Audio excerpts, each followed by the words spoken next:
Camp pelatihan masih berlanjut. Chapter sebelumnya Minaguchi yang entah kenapa terlihat aneh, ternyata faktanya dia ingin jadi offset hitter yang bisa menyelamatkan tim saat keadaan yang sulit. Namun, sepertinya mengalami sebuah trauma karena speknya selalu kena blok. Nah, ternyata Minaguchi sedang mimpiin itu karena dia dibangunin Gaku untuk latihan, padahal masih pagi banget. Pada akhirnya mereka lari pagi di tepi pantai, yang dimana ternyata Gaku bilang dia sadar sesuatu pas mereka berdua latihan semalam. Gaku mengingat perkataan Mina soal dirinya yang tahu kebiasaan orang lain. Lalu Gaku berkata, kalau aku bisa ngerti kebiasaan bawah sadar yang bahkan penyerang sendiri nggak sadar, mungkin aku bisa gali lebih dalam lagi. Aku pengen ngetesnya banget sampai nggak bisa tetap di kasur. Mina terdiam, namun setelah itu dia tersenyum dan berkata, ayo kita lakukan.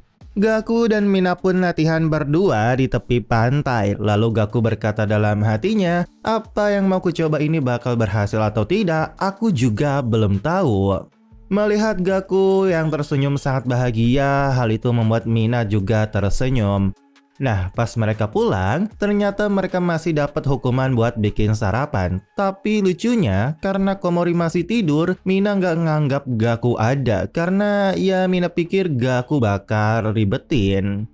Pada akhirnya, sarapan sudah selesai. Semuanya terlihat sarapan, tapi tiba-tiba Momo ngangkat timun yang potongannya itu malah masih nempel. Dan ternyata itu buatan si Gaku, dan itu membuat dia kesal melihat Momo yang mainin timun.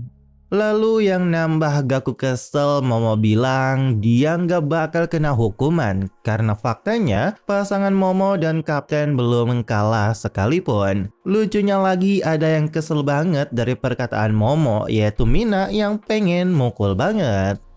Nah, setelah itu mereka pergi ke pantai. Pelatih Kyogoku bilang latihannya sama dengan pasangan yang sama juga kayak kemarin. Dan yang pertama, tim Momo melawan tim Gaku.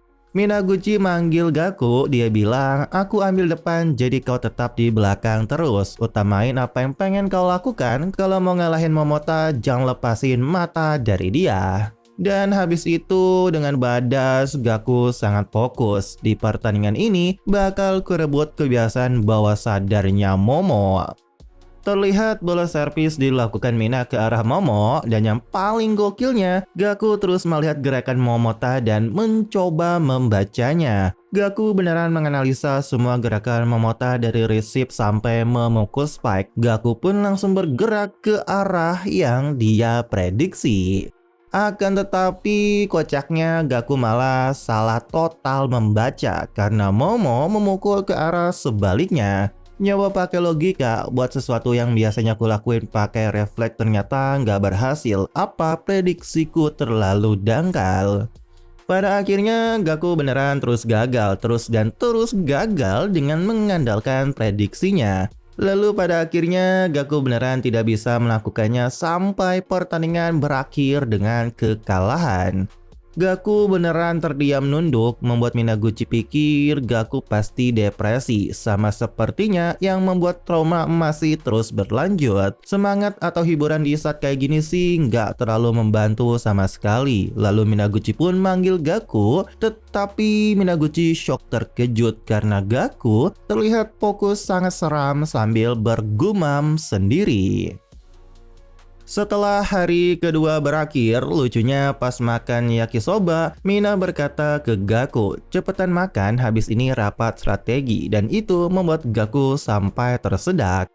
Nah, habis makan, Gaku dan Mina duluan ke pantai, yang dimana Mina dikasih catatan dari Komori tentang info soal Momota, dan ternyata Gaku sendiri menulis dan dia bilang, kurasa aku udah mulai paham pola gerakannya. Tapi mengamati, mikir, menilai, lalu bertindak itu makan waktu terlalu lama. Lalu Mina bilang, aku juga sadar sesuatu. Kau terlalu banyak gerak, kadang malah ganggu aku. Tentukan base utama kayak tempat kau berdiri sekarang.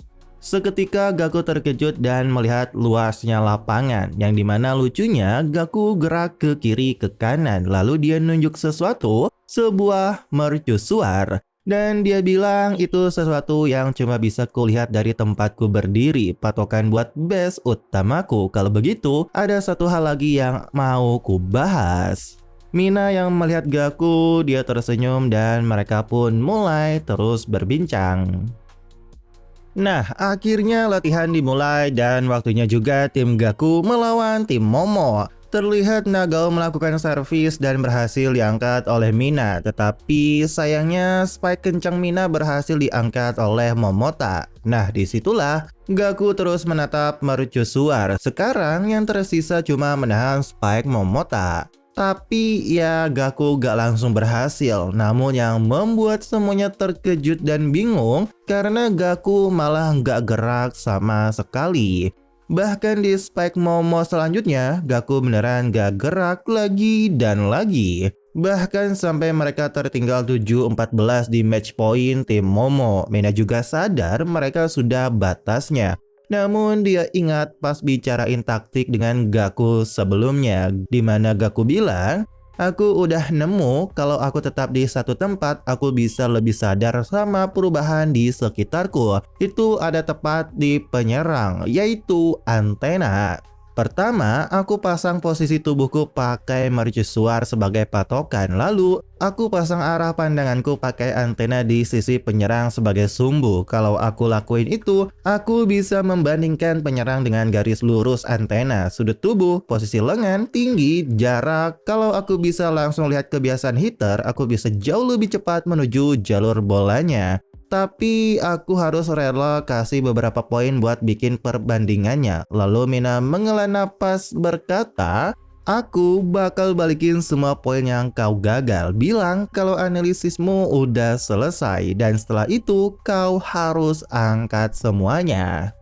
Dan ternyata itulah kenapa Gaku nggak gerak sama sekali karena dia sedang menganalisa. Lalu dengan keren, Gaku akhirnya berkata ke Minaguchi, "Ini sudah selesai." Di sisi lain, Nagao juga pikir mereka berdua melakukan hal aneh, tapi dia baru nyadar karena Gaku dan Mina kok akrab banget. Nah, pertandingan dilanjutkan lagi dan ternyata Momota terganggu dengan Gaku. Aku nggak peduli apa yang dia rencanakan, yang perlu kulakukan cuma ngasih spike yang nggak bisa ditangkap siapapun. Namun di situ juga Gaku dengan tenang melihat dan menganalisa titik antena net bolanya lebih tinggi dari spike pertama. Dan dengan sangat badas, Gaku malah tersenyum dan menebak spike Momo pasti cross yang tajam. Lalu dalam mode slow-mo, bola beneran saja berbelok. Lalu dengan langkah yang sangat mulus dengan tenang, tiba-tiba Gaku udah ada di depan bola. Dan dia akhirnya berhasil mengangkat bola dengan tenang dan senyap seperti Pak Kyogoku. Gaku bahkan terlihat senang banget. Mina yang melihat Gaku, dia jadi tersenyum juga. Sekarang bahkan aku ngerasa bisa menikmati mukul ini. Dan ya, Mina pun berhasil mencetak poin. Tetapi yang paling badasnya setelah melihat Gaku mengangkat spike Mina tadi, Pak Kyogoku terlihat tersenyum sangat seram. Tapi ya pada akhirnya tim Gaku kalah lagi. Namun keakraban Gaku dan Minaguchi sepertinya terjalin lebih baik. Nah, habis latihan selesai, Pak Kyogoku ngasih tahu ada pengumuman penting, bagan kualifikasi Interhigh sudah keluar dan lawan kita di ronde pertama adalah SMA Saita. Dan faktanya SMA Saita yang mengalahkan Nagao dan yang lain di Interhigh tahun lalu. Ini kesempatan kita buat balas dendam akhirnya datang. Pakai baju merah, rambutnya panjang, udah lagi cantik tak terbayang. Entah kenapa hati ini mabuk ke